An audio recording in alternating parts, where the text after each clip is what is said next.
Welcome to the third part of the chapter resources and development. बात करेंगे land resources की। Land resources देखा जाए तो वो सपोर्ट करते हैं वेजिटेशन को, वाइल्ड लाइफ को, ह्यूमन लाइफ को, जितने भी रिसोर्सेज हैं उनको, इकोनॉमिक एक्टिविटीज़ को, ट्रांसपोर्ट को। तो लैंड रिसोर्सेज बहुत ही ज़्यादा ज़रूरी है। इंडिया में अगर लैंड के डिस्ट्रीब्यूशन की बात करें तो 43% ऑफ लैंड एग्रीकल्चर और इंडस्ट्री में है, 27% ऑफ लैंड प्लेट्यू से कवर्ड है, 30% ऑफ लैंड माउंटेन्स के लिए है, रिवर्स, टूरिज्म के लिए और इकोलॉजिकल बैलेंस को मेंटेन करने के लिए। नेक्स्ट टॉपिक है हमारा लैंड यूटिलाइजेशन। लैंड यूटिलाइजेशन में देखें तो पहली कैटेगरी है फॉरेस्ट, दूसरी कैटेगरी है नॉट फॉर कल्टीवेशन लैंड, इसमें आपके वेस्ट लैंड आ जाएंगे, और दूसरा ऐसे लैंड्स जहाँ पे कि बिल्डिंग्स, रोड्स और कंस्ट्रक्शन, फैक्ट्रीज, ये सारे वर्क चलते हैं। तीसरी कैटेगरी है other uncultivated lands. Other uncultivated lands में आपके ग्रेजिंग लैंड्स आ जाएंगे और कल्चरलेबल वेस्ट लैंड। कल्चरलेबल वेस्ट लैंड वो लैंड होते हैं जो कि लगभग 5 सालों से छोड़े जा चुके हैं और वहाँ पे किसी भी तरीके का कोई भी कल्टीवेशन नहीं हुआ है। चौथा कैटेगरी है फैलो लैंड। फैलो लैंड में दो पार्ट्स हैं, एक है करंट फैलो। करंट फैलो वो लैंड होता है जहाँ पे कि एक साल या 1 साल से कम समय से वहाँ पे कल्टीवेशन नहीं हुआ है। दूसरा पार्ट है इसमें ऐसे लैंड्स जो कि लगभग 1 साल से 5 साल तक कल्टीवेट नहीं किए गए हैं, तो ये थे आपके फैलो लैंड्स। पांचवी कैटेगरी है net sown area. Net sown area वो एरिया होता है जो कि एक एग्रीकल्चरल ईयर में लगभग एक बार से ज़्यादा बार कल्टीवेट होता है। नेक्स्ट टॉपिक है हमारा land use pattern in India.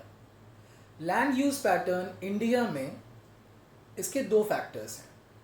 पहला फैक्टर फिजिकल फैक्टर और दूसरा ह्यूमन फैक्टर। फिजिकल फैक्टर में जैसे वहाँ का क्लाइमेट, सॉइल टाइप, ये सारी चीज़ें फिजिकल फैक्टर में आ जाएंगी, और आपके ह्यूमन फैक्टर में जैसे पॉपुलेशन डेंसिटी, ट्रेडिशन, कल्चर, ये सारी चीज़ें ह्यूमन फैक्टर्स में आ जाएंगी। टोटल ज्योग्राफिकल एरिया में इंडिया का आपको बता दूं that is 3.28 million square kilometre. Land use data हमारे पास, इंडिया के पास 93% of the total land of India available है। 93%, बचे 7% इसलिए अवेलेबल नहीं हो पाए क्योंकि वो कुछ एरियाज़ जम्मू एंड कश्मीर में आते हैं और कुछ एरियाज़ नॉर्थ ईस्ट स्टेट्स में आते हैं। दैट्स वाई वहाँ पे उस तरीके से सर्वे नहीं हो पाया है। तो 93% का हमारे पास लैंड यूज डेटा है।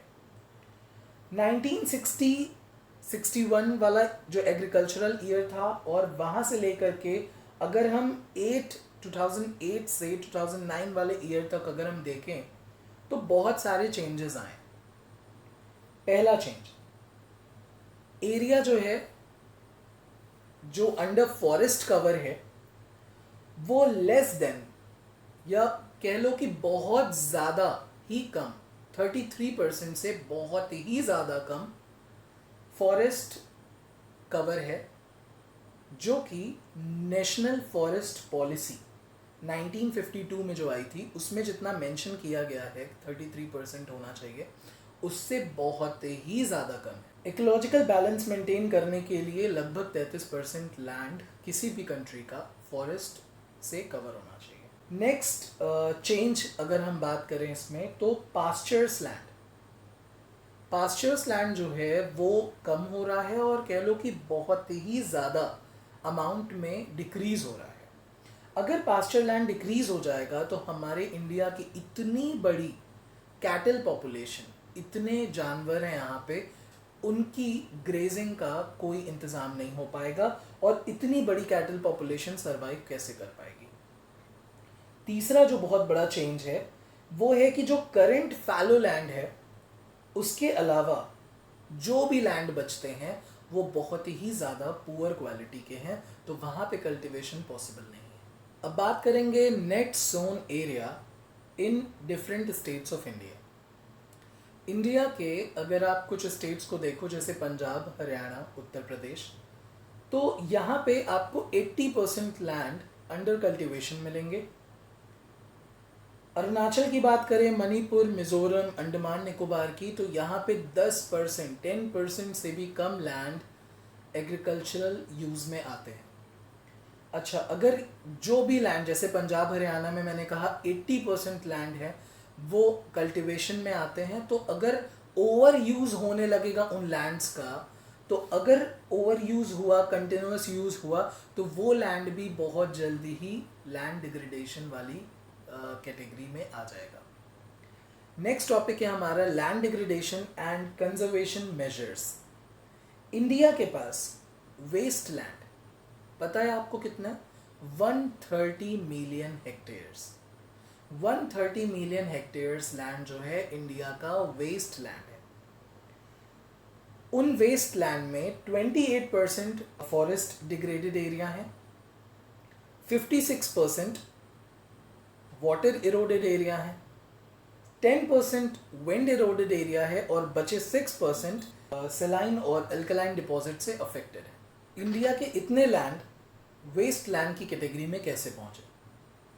Deforestation, overgrazing, mining. माइनिंग के बारे में अगर मैं आपको कुछ बताऊं तो जहां पे भी माइनिंग होती है वहां के लैंड में काफ़ी गहरे स्कार हो जाते हैं। जब लाइमस्टोन ग्राइंड किया जाता है सीमेंट इंडस्ट्री के लिए, और जब कैल्साइट और सोप स्टोन ग्राइंड किया जाता है सेरेमिक इंडस्ट्री के लिए, तो उससे जो भी डस्ट आते हैं वो सेटल डाउन हो जाते हैं लैंड पे, जिसके वजह से जो वाटर इनफिल्ट्रेशन का जो रेट है वो रिटार्डेशन में चला जाता है और बहुत ही कम वाटर इनफिल्ट्रेशन हो पाता है। मैं अगर आपको कुछ कॉजेज़ बताऊं जैसे कि माइनिंग, वाटर लॉगिंग, ओवरग्रेजिंग और इंडस्ट्रियलाइजेशन, तो उससे अफेक्टेड होने वाले जो एरियाज़ हैं हमारे स्टेट वाइज, ये सुनिए। माइनिंग से झारखंड, छत्तीसगढ़, एमपी, उड़ीसा बहुत ज़्यादा अफेक्टेड है। वाटर लॉगिंग से पंजाब, हरियाणा, यूपी, क्योंकि ओवर इरिगेशन हो रहा है। ओवर ग्रेजिंग से गुजरात, राजस्थान और एमपी बहुत ही ज़्यादा अफेक्टेड है। इंडस्ट्रियलाइजेशन तो पूरे ऑल ओवर इंडिया को अफेक्ट किया हुआ है। नेक्स्ट टॉपिक है solutions of the problems of land degradation. Land degradation के प्रॉब्लम से अगर हमको निपटना है तो उसके लिए सबसे पहले एफॉरेस्टेशन करना होगा, ज़्यादा से ज़्यादा पेड़ लगाने होंगे। दूसरा, इंडस्ट्रियल वेस्ट जो है उसका प्रॉपर डिस्चार्ज करना होगा। तीसरा, ओवर माइनिंग को कंट्रोल करना होगा।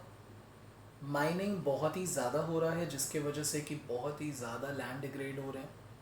चौथा, ओवर ग्रेजिंग को भी कंट्रोल करना होगा।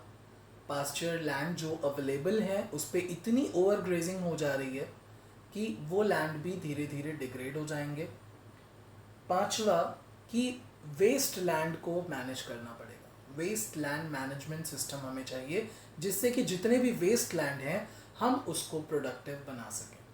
आगे के टॉपिक्स के लिए पार्ट 4 ज़रूर देखें।